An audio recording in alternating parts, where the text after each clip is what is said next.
Hello friends, എന്താ മമ്മല്ലേ പറഞ്ഞ dragon fruit വെച്ച് വെക്കേഷൻ എന്തെങ്കിലും ഉണ്ടാക്കി തരുന്നു. ഇനി നമുക്ക് ഡ്രാഗൺ ഫ്രൂട്ട് സാഗ് ഉണ്ടാക്കിയാലോ? സാഗ്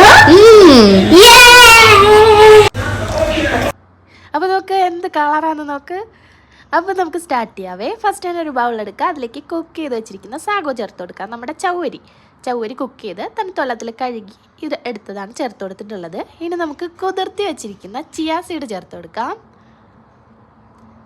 ഒരു പ്രാവശ്യം ഉണ്ടാക്കി കൊടുത്താൽ പിന്നെ വീണ്ടും വീണ്ടും ഉണ്ടാക്കാൻ പറയും. അതാണ് ഇതിൻ്റെ ഒരു പ്രശ്നം. അപ്പോൾ എന്തായാലും നമുക്കിനി ഇതിലേക്ക് കട്ട് ഫ്രൂട്ട്സ് ചേർത്ത് കൊടുക്കാം. ഫസ്റ്റ് തന്നെ ആപ്പിൾ ചേർത്ത് കൊടുത്തിട്ടുണ്ട്. ചെറിയ ക്യൂബ്സ് ആയിട്ടാണ് കട്ട് ചെയ്തെടുത്തിട്ടുള്ളത്. ഇനി നമുക്കതിലേക്ക് ഗ്രേപ്സ് ചേർത്ത് കൊടുക്കാം. നല്ല മധുരമുള്ള ഫ്രൂട്ട്സ് നോക്കിയിട്ട് എടുക്കുക. ഇഷ്ടമുള്ള ഏത് ഫ്രൂട്ട്സ് ആണോ നമുക്കിതിലേക്ക് ആഡ് ചെയ്യാവുന്നതാണ്. ഇനി നമ്മുടെ മെയിൻ താരമായിട്ടുള്ള ഡ്രാഗൺ ഫ്രൂട്ട് കുറച്ചധികം ചേർത്ത് കൊടുക്കാം. ഡ്രാഗൺ ഫ്രൂട്ട് ഇഷ്ടമാവുന്ന ആൾക്കാർക്ക് എന്തായാലും ഇത് ഇഷ്ടമാവും കേട്ടോ. അപ്പോൾ ഇനി നമുക്കിതിലേക്ക് ഡ്രാഗൺ ഫ്രൂട്ട് കട്ട് ചെയ്തും നമ്മൾ ചേർക്കുന്നുണ്ട്, അതുപോലെ തന്നെ ബ്ലെൻഡ് ചെയ്തും ചേർക്കുന്നുണ്ട്, ജ്യൂസ് ആക്കിയും ചേർക്കുന്നുണ്ട്.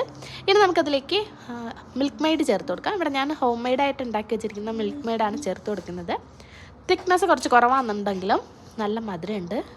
ഇനി നമുക്കതിലേക്ക് ഇതുപോലെ ബ്ലെൻഡ് ചെയ്ത് എടുത്ത് മാറ്റി വെച്ചിരിക്കുന്ന ഡ്രാഗൺ ഫ്രൂട്ട് ചേർത്ത് കൊടുക്കാം. ഭയങ്കര കളറാണ്, അതുപോലെ തന്നെ നല്ല ടേസ്റ്റാണ്. ചില ആൾക്കാർക്ക് ഡ്രാഗൺ ഫ്രൂട്ട് ഇഷ്ടമല്ലെന്ന് പറയുന്നത് ഞാൻ കേട്ടിട്ടുണ്ട്. എനിക്ക് തോന്നുന്നു കിട്ടുന്ന ഡ്രാഗൺ ഫ്രൂട്ട് നല്ലതല്ലാത്തത് കൊണ്ടായിരിക്കാം. എനിക്കിവിടെ ഭയങ്കര ഇഷ്ടമാണ്. വീട്ടിലുണ്ടായ ഡ്രാഗൺ ഫ്രൂട്ടൊക്കെ കഴിച്ചു നോക്കി, എന്തായാലും നിങ്ങൾക്ക് ഇഷ്ടപ്പെടും. അപ്പോൾ നമ്മുടെ ഡ്രാഗൺ ഫ്രൂട്ട് സാഗ് ഇവിടെ റെഡിയാണ്. വളരെ ടേസ്റ്റിയാണ്. ഇന്ന്